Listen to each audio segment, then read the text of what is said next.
For FY21-22। ये तो मैंने आपको पहले बता दिया था, so it's the same thing. Okay, now come so there are so these were the main sectors जिसमें क्या गवर्नमेंट कर रही है. अभी उसके अलावा बिकॉज गवर्नमेंट ने ये बजट, गवर्नमेंट का जो विजन था वो आत्मनिर्भर भारत के लिए था, तो थोड़ी बहुत और चीज़ें भी गवर्नमेंट ने किया है. फॉर एग्जांपल गवर्नमेंट कुछ रिफॉर्म्स भी करेगी. What they will do is they will increase in borrowing limits of state government, privatisation of public sector enterprises, like जैसे सेल को कर सकती है, गेल को कर सकती है. So there are some list of companies, some 6-7 companies I guess. I don't know the exact number, but कुछ 6-7-8 companies हैं जिसको प्राइवेटाइज कर सकती है. Then energy के फील्ड में liquidity support for discoms, elimination of regulatory assets, commercial coal mining, reduction in cross subsidy. Then MSMEs and industry में collateral free loan for businesses. Fund of funds will be set up for MSMEs under PM Garib Kalyan Yojana. Subordinate debt for MSMEs, disallowing global tenders of up to 200 crores. So ये disallowing global tenders of up to 200 crores है कि this is to encourage Indian companies to participate in the tenders, and जो बाहर की companies हैं उनको बहुत बड़ा ऑर्डर्स ना मिले. इसका मेन रीजन यही है. Change in definition of MSME, they have also change the definition of MSME. सो कैसे चेंज किया है? तो उन्होंने क्या किया है, स्मॉल बिजनेस डेफिनेशन को ही चेंज किया है. टर्नओवर लिमिट जो है MSMEs का उन्होंने 2 करोड़ से 20 करोड़ कर दिया है. सो अब 20 करोड़ जिसका टर्नओवर है जिस कंपनी का पर ईयर, वो स्मॉल बिजनेस ही कहलाएगी. फिर उनका जो टैक्स ऑडिट लिमिट है वो भी इंक्रीज किया गया है फ्रॉम 5 करोड़ टू 10 करोड़. सो उसके बाद जो फोर्थ काम जो गवर्नमेंट ने किया है वो सोशल सेक्टर में किया है. तो क्या किया है, नेशनल डिजिटल हेल्थ ब्लूप्रिंट बनाएगी government. Additional allocation for MNREGAs, technology driven education देगी. PM ई-विद्या, national foundation literacy and numeracy mission. उसके अलावा सरकार ने और भी चीज़ें किया है कि जो माइग्रेंट लेबरर्स हैं उनका काउंट अभी तक हमें पता नहीं है, तो उसकी काउंटिंग करेगी. फिर राशन कार्ड, एक ration card for the whole country, ये सब भी गवर्नमेंट कर रही है, सो दैट इनसे करेक्ट ट्रैकिंग होगी चीज़ों की, लोगों की. सो और हमें पता चलेगा कि कितने ये जो गिग इकोनॉमी हम बोलते हैं, जो गिग इकोनॉमी होती है उनके लिए भी है काफ़ी सारी बेनिफिट्स गवर्नमेंट लेके आई है. अब अगर हम और कुछ regulatory to be introduce by government to reduce frauds. So government जो है वो कुछ रेगुलेटरी भी इंट्रोड्यूस करेगी, जैसे SEBI act. SEBI as regulator has greater role for WDRA for development of commodity market eco structure. जैसे सेबी जो है वो हमारे स्टॉक एक्सचेंजेस पे कंट्रोल रखती है, उसके चेक्स एंड बैलेंसेस को देखती है. वो देखती है कि कोई फ्रॉड तो नहीं कर रहा है, कोई स्कैम तो नहीं कर रहा है, कोई स्टॉक मार्केट में ज़्यादा पैसा लगा के किसी एक शेयर को ज़बरदस्ती राइज इंक्रीज उसका रेट तो नहीं कर रहा है, या जब सारा पैसा निकाल के सडनली मार्केट प्राइस को गिरा तो नहीं रहा है. तो ये सब सेबी का काम है, वो चेक करती रहती है. तो एक सेबी एक्ट लाएगी गवर्नमेंट. दूसरा एक डिपोजिटरी एक्ट लाएगी. चौथा एक सिक्योरिटीज कॉन्ट्रैक्ट रेगुलेटरी एक्ट लाएगी. Permanent institutional framework for corporate bond market, ये बेसिकली बॉन्ड मार्केट्स के लिए होगी. और एक government world class fintech hub at GIFT IFSC बनाएगी, एक बेसिकली एक फिनटेक हब बनाएगी गवर्नमेंट, यहाँ पे सारी फाइनेंशियल कंपनीज आ सकती है, एक जगह पे सारी फाइनेंशियल कंपनीज रह सकती है, बना सकती है। सो उससे क्या होता है, उससे फ़ायदा ये होता है कि जैसे अगर आप फिनटेक से रिलेटेड आपके सारी चीज़ें एक साथ होगी तो आपको बहुत दूर दूर तक जाना नहीं पड़ेगा, आप एक ही जगह पे आप आसानी से business, ease of business basically आप समझ लीजिए। Investor charter is right across all financial products. Tax reforms. अब आफ्टर एवरी बजट हम सबको सबसे पहले जो हमारा फोकस होता है ये होता है कि हम मिडिल क्लास को या जो सैलरीड एम्प्लॉय, जो सैलरीड लोग हैं, उनको टैक्स का क्या बेनिफिट मिल रहा है। तो आपको ये बता दें कि इस बार गवर्नमेंट ने सैलरीड के लिए कुछ भी नहीं किया है, ना तो टैक्स बढ़ाया है ना तो टैक्स घटाया है। सो सेम जो पहले था वही इस बार भी है। सिर्फ उन्होंने क्या क्या किया है वो मैं आपको बता देती हूँ। विवाद से विश्वास is extended, reduce tax assessment reopening. So which means पहले ये रूल था कि 6 साल तक पुराना टैक्स, 6 साल पुराना टैक्स जो है अगर आपने कोई भी नहीं भरा है 6 साल में, तो अगर आप पे इंक्वायरी आती है तो गवर्नमेंट 6 साल पुराना तक खोल के देख सकती है और आपको पकड़ सकती है। लेकिन अब उसको रिड्यूस कर दिया 3 साल तक। तो मतलब अगर आपने टैक्स नहीं दिया और आप पकड़े गए तो आपको आपका जो है मैक्सिमम 3 साल तक का ही 3 ईयर का तक का ही टैक्स देखा जाएगा कि आपने भरा है कि नहीं भरा है। Lower litigation with small tax payer, तो स्मॉल टैक्स पेयर को ज़्यादा लिटिगेशन नहीं करने के लिए एक वो करा है गवर्नमेंट ने। फिर increase tax audit limits from 5 crore to 10 crore. तो टैक्स ऑडिट लिमिट को बढ़ा दिया है 5 to 10 crore. No income tax return filing for senior citizens. So senior citizens जो हैं 75+ ईयर्स के ऊपर जितने सीनियर सिटीजन्स हैं उनके लिए बहुत अच्छा न्यूज़ है, they don't have to now file for income tax. तो अब सीनियर सिटीजन के लिए क्यों किया गया है, क्योंकि उनकी बड़े दिनों से मांग थी कि उनके पास एक लिमिटेड, आफ्टर रिटायरमेंट आपके पास एक लिमिटेड अमाउंट ऑफ मनी होता है। अब वो आप बैंक में रखते हो और उस पर आप जैसे इंटरेस्ट, अगर मान लो आपने बैंक में रखा, आप इंटरेस्ट कमा रहे हो, तो अगर आप इंटरेस्ट कमा रहे हो तो उस पर टैक्स देना पड़ता है। अगर आप उससे कुछ और कमाई कर रहे हो तो उसमें भी आपको टैक्स देना पड़ता है। तो या आप सीनियर सिटीजन है, फॉर एग्जांपल आप एक घर में रह रहे हैं, आपके पास कोई दूसरा घर है, आप उससे रेंट ले रहे हैं, तो वो भी आपको सरकार को दिखा के, और अगर वो टैक्स उसमें पे करना पड़ेगा तो आपको टैक्स लगता है तो आपको पे करना पड़ेगा। तो इन सब चीज़ों से सीनियर सिटीजन को सरकार ने ये बोला है कि आपको अब 75 ईयर्स के बाद आपको इनकम टैक्स पे करने की ज़रूरत ही नहीं है, मतलब उनको कुछ भी नहीं करने की ज़रूरत है। तो now what ever income they have they can save it for themselves. FPIs pay lower treaty rate for tax on dividend income.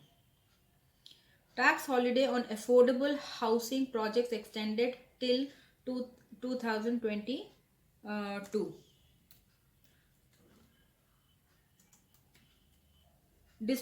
Deduction on interest on affordable housing loan extended. Okay, sorry, ये मैंने repeat कर दिया. Details of capital gains, dividends and interest pre-filled in returns. So अब क्या होगा, जब आप return भरोगे तो आपने जो भी कैपिटल गेन्स किया है या जो भी आपने डिविडेंड अर्न किया है या जो भी आपने इंटरेस्ट अर्न किया है वो सारा आपके इनकम टैक्स फॉर्म में प्री फिल्ड आएगा। तो आपको पता रहेगा कि ये सब चीज़ों का टैक्स जो है मैंने दिया है या नहीं दिया है, वो आप उसके हिसाब से आप कर सकते हो।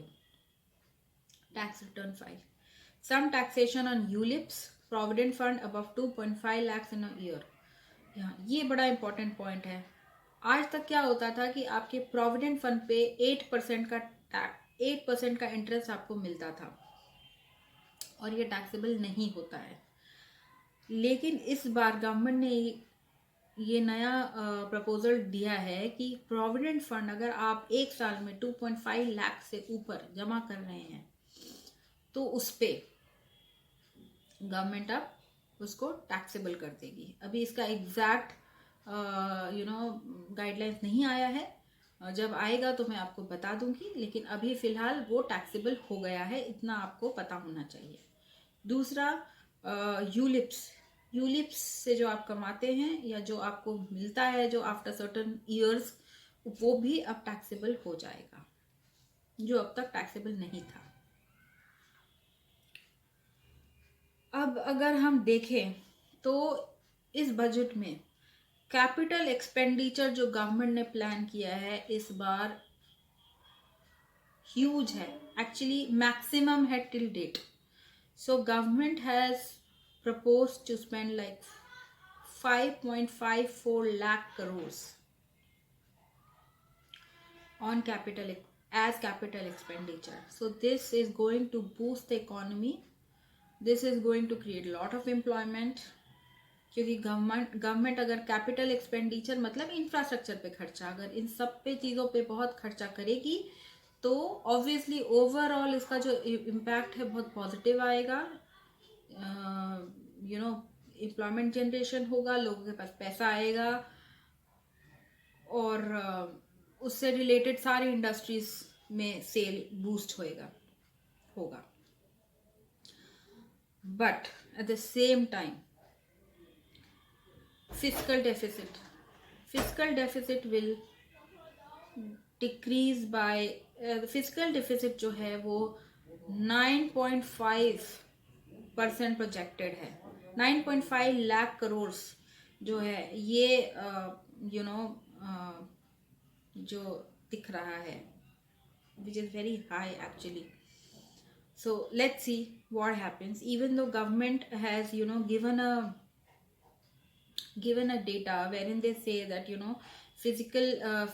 fiscal year 2021 में 9.5% होगा ये फिजिकल डेफिसिट, फिर नेक्स्ट ईयर 2022 में this will come down to 6.8%। ये कैसे कम होगा? Because they would be generating more income.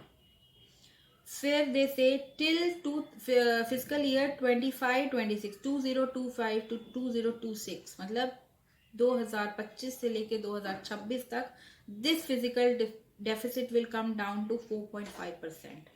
अब ये इम्पॉर्टेंट इसलिए है क्योंकि ये what is physical deficit? This is your income minus expenditure. So जो गवर्नमेंट कमा रही है और जो खर्च कर रही है उसका डिफरेंस जो होता है वो होता है physical deficit.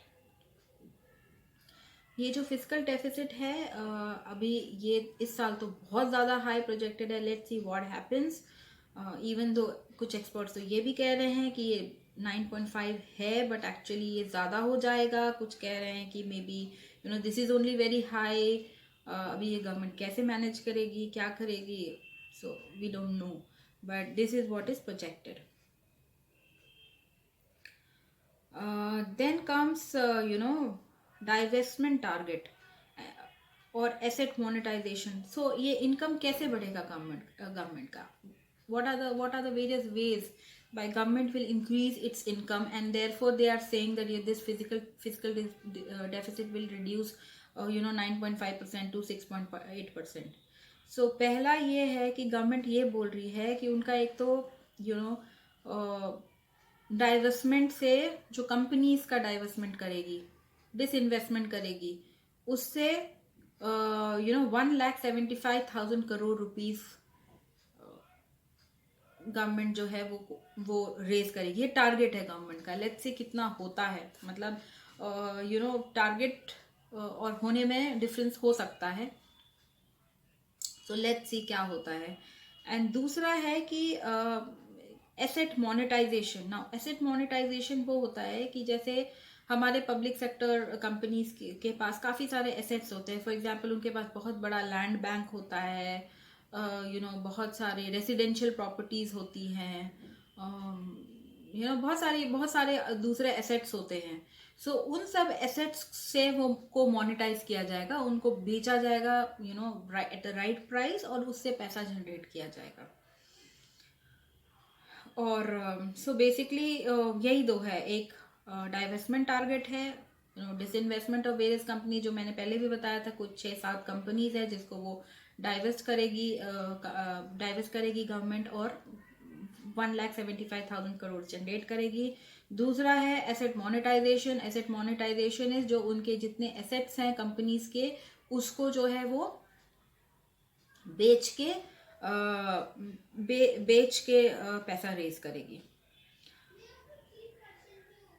4 sectors to remain strategic.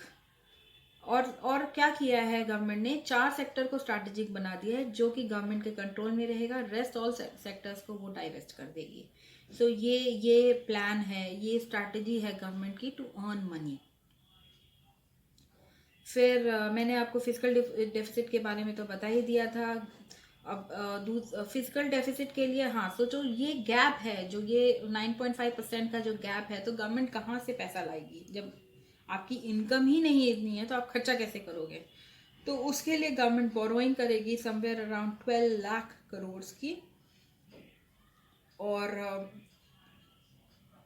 और एक तो मैंने जो आपको बताया था, कंपनी सेल करेगी, जिसमें एक एयर इंडिया का भी नाम है, बीपीसीएल का है, सेल का है, गेल का है, and again selling of non core assets like land bank etcetera etcetera. So this is all about budget for the fiscal year 2021 to 2022. If you have any questions regarding this, please, you are free to ask me. You can write questions. You can write questions in the comment box, and I can answer you right away through my YouTube. If need be, अगर मुझे ऐसा लगता है कि मुझे explain करने के लिए एक सेशन करना पड़ेगा, so I can come live, I can explain you all can come live, you can ask me questions, and please feel free to ask whatever questions you have in this regard, and please subscribe my channel, and please press the bell icon. Till the time you don't subscribe it, you will not get the notifications that I say that for my any session that I do. So thank you so much. Thank you so much for listening my budget this session about the budget, and we'll meet you soon. Thank you.